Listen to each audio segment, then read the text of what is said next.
देखो रोशू, इतना परेशान या नर्वस होने की जरूरत नहीं है। एक बात तुम भी अच्छी तरह से जानते हो और मैं भी जानता हूं, और शायद शाहिना भी इस बात से बेखबर नहीं है कि मेडिकल साइंस में अभी तक कोई ऐसी दवा या सर्जरी इजाद नहीं हुई जो मुझ जैसे मफलूज आदमी को दोबारा से अपने पांव पर खड़ा कर सके। मैं हंसता बोलता हूं तो दूसरों के लिए, अपने लिए नहीं। इसलिए वो मेरे पास आते हैं। प्लीज कैप्टन, पहले मेरी बात गौर से सुनो रोशू।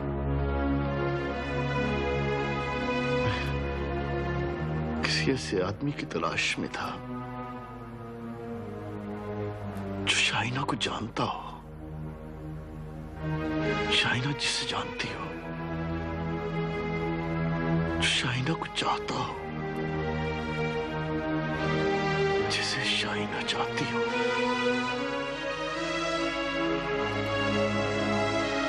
इस पूरी कायनात में मेरे अलावा अगर कोई दूसरा आदमी है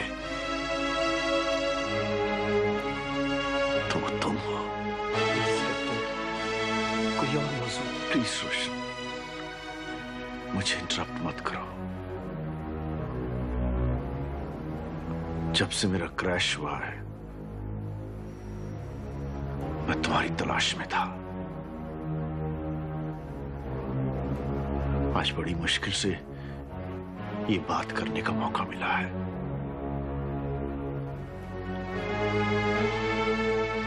तो एक माजूर आदमी से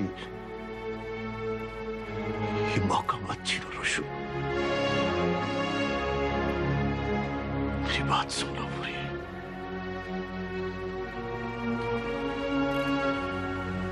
देखो रोशू, मैं सुन सकता हूं,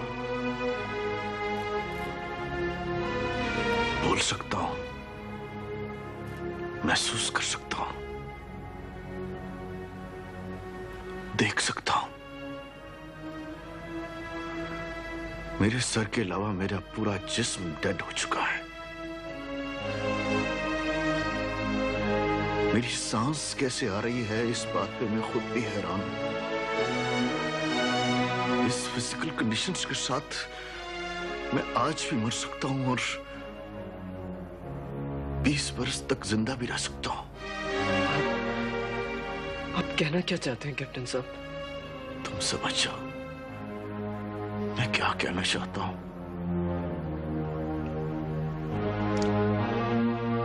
शाहिना ने अपनी जिंदगी का बहुत सारा हिस्सा मेरे लिए बर्बाद कर दिया। मैं जितना जीऊंगा वो उतना ही ज्यादा बर्बाद होती जाएगी। प्लीज कैप्टन साहब, आप अपनी बात को मुख्तसर करें।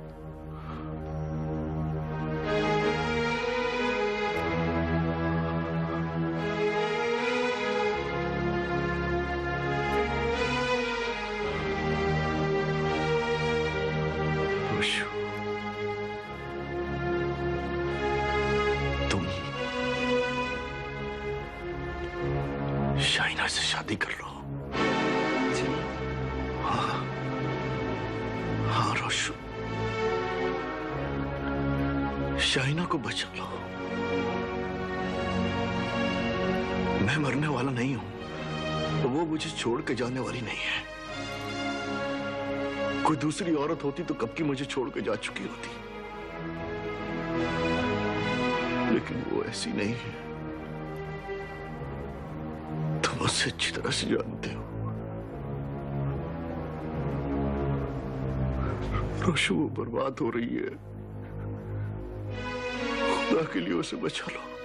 आप रोशू मेरे बारे में कुछ मत सोचना।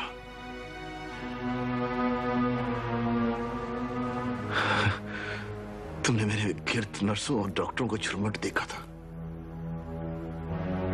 अगर तुम इन्हें मेरी खिदमत करते हुए देख लो तो अपनी आंखों पर यकीन नहीं कर सकोगे। नहीं नहीं नहीं कैप्टन साहब, आप जो कुछ कह रहे हैं मैं उसका तस्वीर भी नहीं कर सकता। ये जुल्म है, सफाकी है। हाँ, ये जुल्म है, सफाकी है, लेकिन मुझ पर नहीं, शाइना पर। ये बल्ब देखो, स्विच ऑन करो।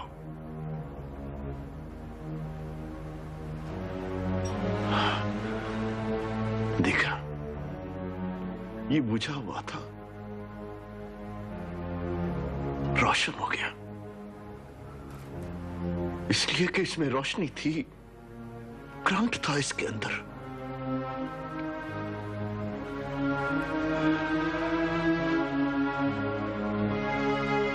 लेकिन मैं, शाइना,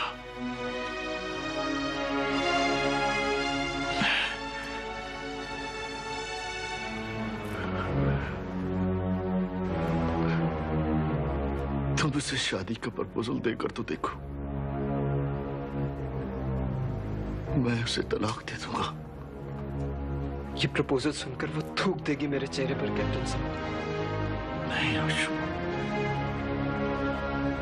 नहीं,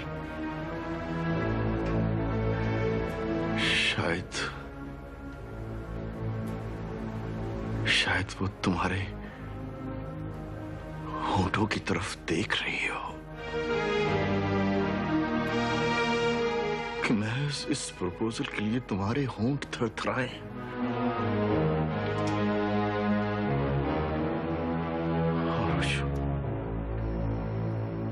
प्लीज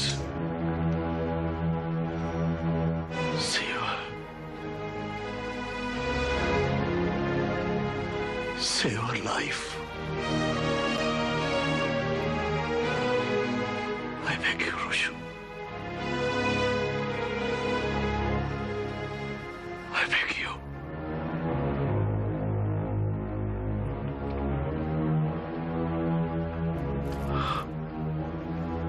मेरे नजदीक आओ।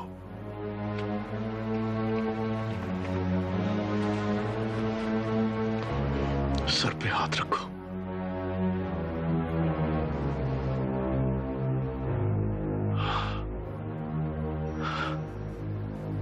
कसम खाओ।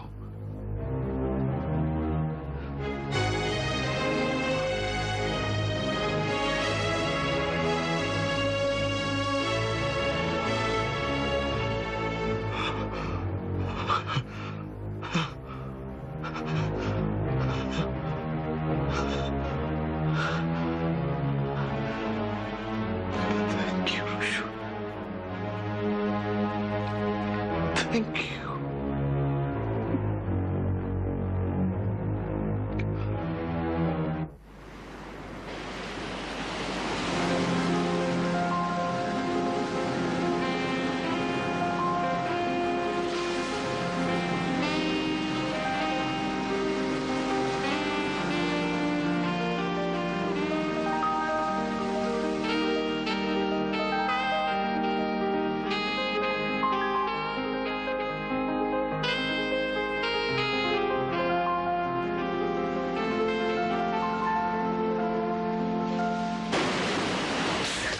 तुमने आज अपना सारा इमेज खत्म कर लिया है रोशू। मैं सोच भी नहीं सकती थी कि तुम पस्ती के इतने गहरे खड्ड में गिर चुके हो। तुम काबिले नफरत भी नहीं रहे। मेरी बात समझने की कोशिश करो शाइना। तुम अपनी बात कह चुके हो और मैं हैरान हूँ कि तुम्हें ये बात करने की हिम्मत कैसे हुई। तुमने कैसे सोच लिया कि मैं ऐसा भी कर सकती हूँ? इसकी कोई वजह थी शाइना। हाँ, इसकी वजह तुम्हारे नजदीक ये थी कि कैप्टन मुकम्मल तौर पे मफलूज हो चुका है और तुम्हारे नजदीक मैं उसकी जिंदगी में ही बेवा हो चुकी हूँ। इसलिए उससे तलाक लेकर मैं तुमसे शादी कर लूँ। यही ना, यही वजह थी ना? ये बात नहीं है शाइना। यही बात है और ये उस दिन से तुम्हारे तहत शोर में थी जब से तुमने कैप्टन को माजूरी की हालत में देखा। अगर कैप्टन माजूर ना होता तो तुम ये बात करने की जुर्रत कभी ना करते। मैंने कहा ना शाइना, ये बात नहीं थी। बिल्कुल यही बात थी रोशू, जो तुम्हारे दिल में थी और बड़ी मुश्किल से फिसल कर होठों पर आई है।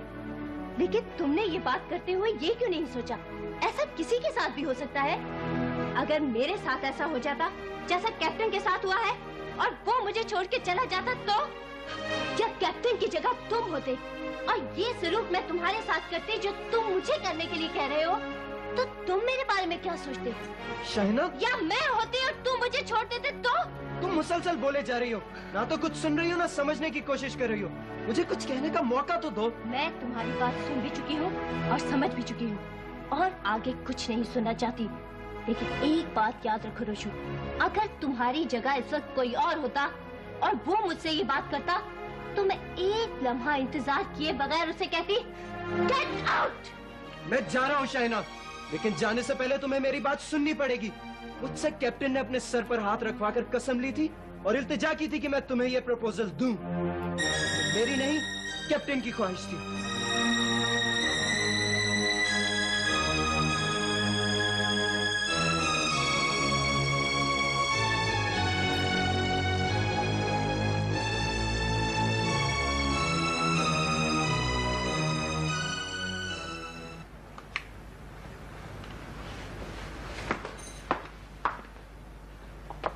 सिस्टर जी। खत्म हो गया आपका काम? जी हाँ।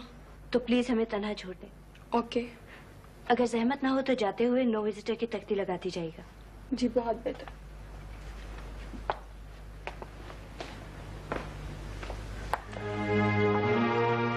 ये सिला दिया है तुमने मुझे मेरी वफादारियों का। तुम जो जिंदगी भर फजाओं में उड़ते रहे हो, ना सिर्फ फ्लाइंग में बल्कि इखलाकी तौर पर भी आसमान पर रहे, और अब जो आन गिरे हो तो इतनी पस्ती में जिसके नीचे कोई सतह ही नहीं, इतनी गिरावट।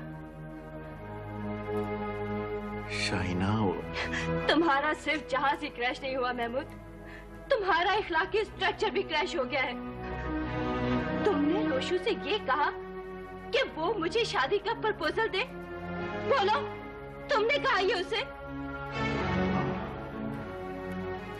मैंने कहा था उससे। इससे घटिया बात तुम्हें कोई और नहीं सूझी थी क्या? तुम मेरे लिए मर्द तलाश कर रहे हो? शौहर। क्या मैंने कहा था तुम्हें शौहर तलाश करने के लिए? ये काम मैं खुद नहीं कर सकती थी क्या? दुनिया में मर्दों की कमी है?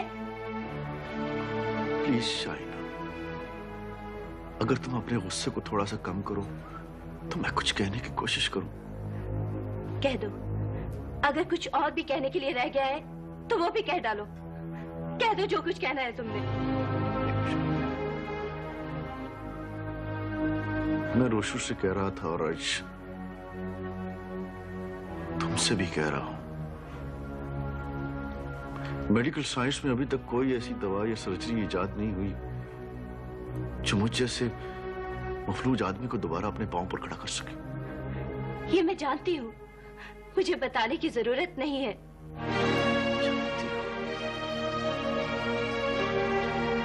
अगर जानती हो तो फिर यह भी जानती हो कि मैं जिंदगी भर इसी तरह जीऊंगा, न जीऊंगा न मरूंगा। 10, 15, 20, 25 बरस तक इसी हालत में जिंदा रह सकता हूं मैं। तो शाहिना, कभी तुमने अपने बारे में सोचा? ये पहाड़ सी जिंदगी, पहाड़ सी जिंदगी कब तक इस बेजान लुतड़े के साथ गुजारोगी तुम? तुमने कभी सोचा है महमूद, अगर मेरे साथ ऐसा हो जाता जैसा तुम्हारे साथ हुआ है और तुम मुझे छोड़ के चले जाते तो मुझ पर क्या बीतती? कभी ऐसा होता? शाहिना, मैंने कभी ऐसा नहीं सोचा। मगर मैं सोच रही हूँ कि तुम यकीनन मुझे छोड़ के चले जाते